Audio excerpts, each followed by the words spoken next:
आपका यूनिक प्रज्ञान यूट्यूब परिवार में मैं प्रज्ञान सर हार्दिक स्वागत करता हूं, वंदन करता हूं, अभिनंदन करता हूं।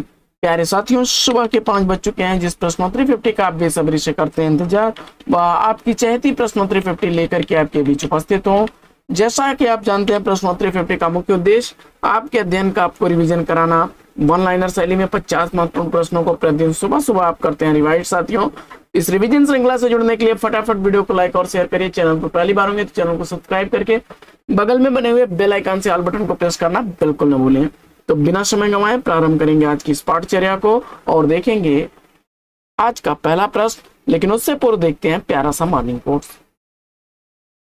आज का मॉर्निंग कोट्स है कि माना कि मुकद्दर के धनी होते हैं, माना कि लोग मुकद्दर के धनी होते हैं, पर जिसने भी पाई है मंजिल उसमें सभी के सभी उद्यमी होते हैं।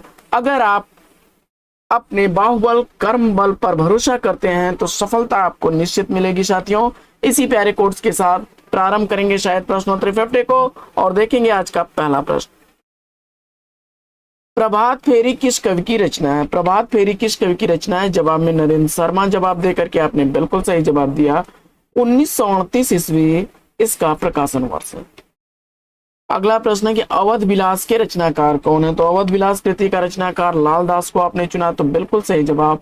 1643 ईस्वी इस रचना का रचनाकाल है।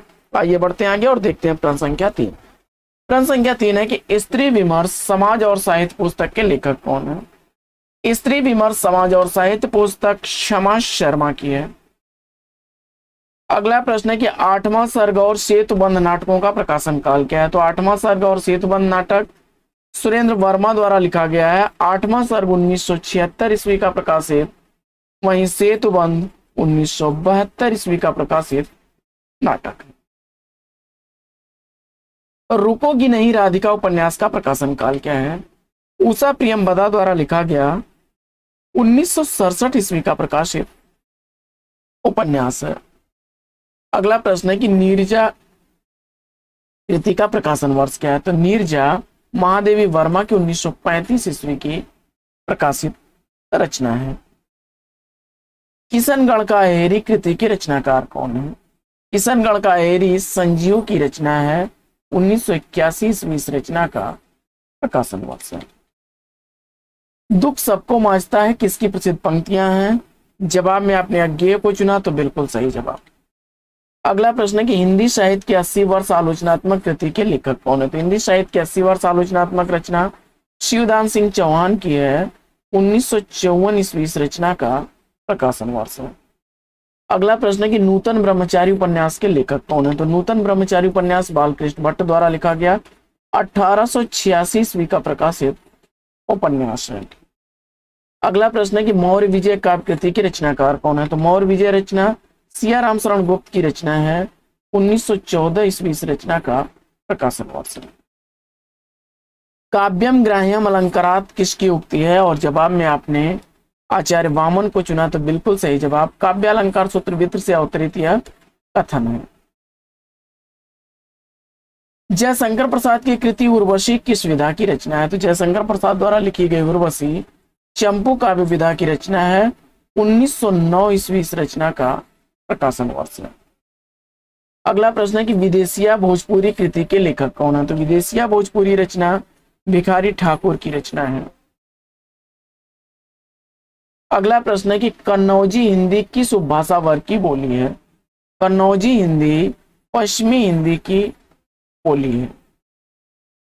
अगला प्रश्न है कि देखिए मार्क्सवाद सिखाता है कि हर चीज पर डाउट करो, यह कथन किस आलोचक का है? जवाब में रामविलास शर्मा को चुना आपने, तो बिल्कुल सही जवाब। छत पर अपर्णा उपन्यास किसके जीवन पर आधारित है?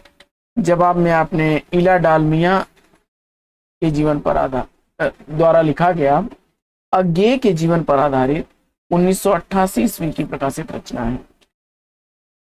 नाटक के लिए रंगमंच होना चाहिए, रंगमंच के लिए नाटक नहीं, यह कथन किसका है? जयशंकर प्रसाद जवाब देकर के इस प्रश्न का राइट आंसर दिया आपने। अगला प्रश्न है कि नीलम देश की राजकन्या किसका कहानी संग्रह है? तो नीलम देश की राजकन्या जैनेन द्वारा लिखा गया कहानी संग्रह 1933 ईस्वी इस कहानी का प्रकाशन वर्ष। अगला प्रश्न है कि सुरेखा सुरेंद्र वर्मा के किस नाटक की पात्र है? सुरेखा सुरेंद्र वर्मा द्वारा द्रौपदी नाटक की पात्र है। 1972 ईस्वी इस नाटक का प्रकाशन। अगला प्रश्न है कि माया दर्पण की रचनाकार कौन है? तो माया दर्पण रचना श्रीकांत वर्मा द्वारा लिखी गई है। 1967 ईस्वी इस रचना का प्रकाशन हुआ। अगला प्रश्न है कि शिवपालगंज इस उपन्यास से संबंधित है। शिवपालगंज का वर्णन श्रीलाल शुक्ल द्वारा लिखे गए राग दरबारी में किया गया है।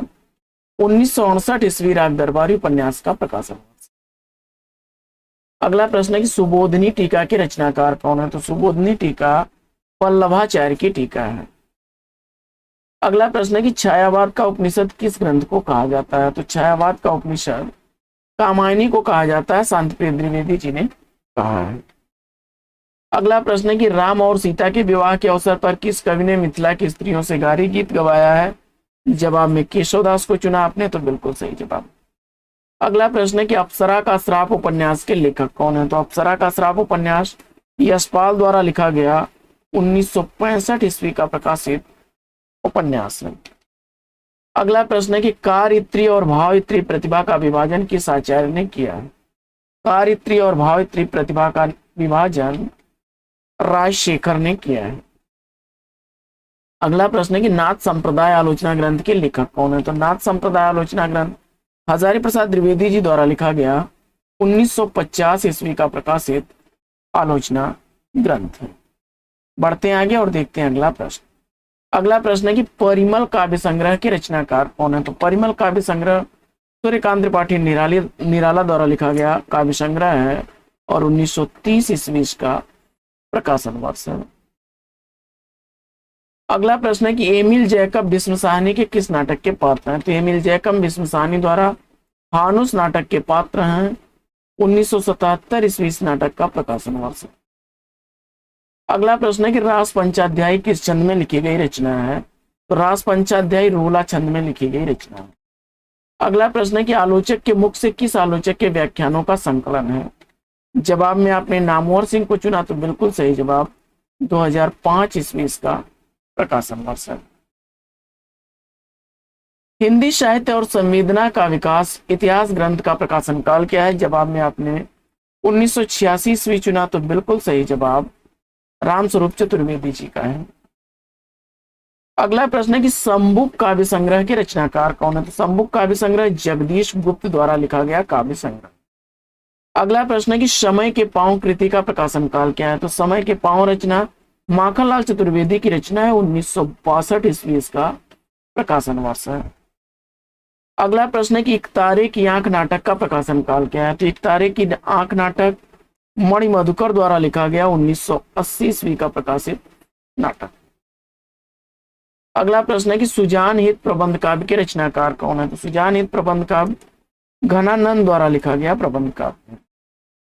अगला प्रश्न है कि वाद विवाद संवाद आलोचना ग्रंथ के लेखक कौन है? तो वाद विवाद संवाद आलोचना ग्रंथ नामवर सिंह का आलोचना ग्रंथ है। 1989 ईस्वी का प्रकाशन वर्ष है। अगला प्रश्न है कि राष्ट्रीय तरंग किसकी रचना है? तो राष्ट्रीय तरंग गया प्रसाद शुक्ल स्नेही की रचना है। अगला प्रश्न है कि सिंहरण जयशंकर प्रसाद के किस नाटक का पात्र है?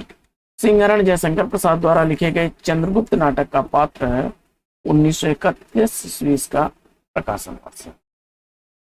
अगला प्रश्न है कि शिखर से सागर तक जीवनी के रचनाकार कौन है? तो शिखर से सागर तक जीवनी राय कमल राय की है। अज्ञेय की जीवनी है।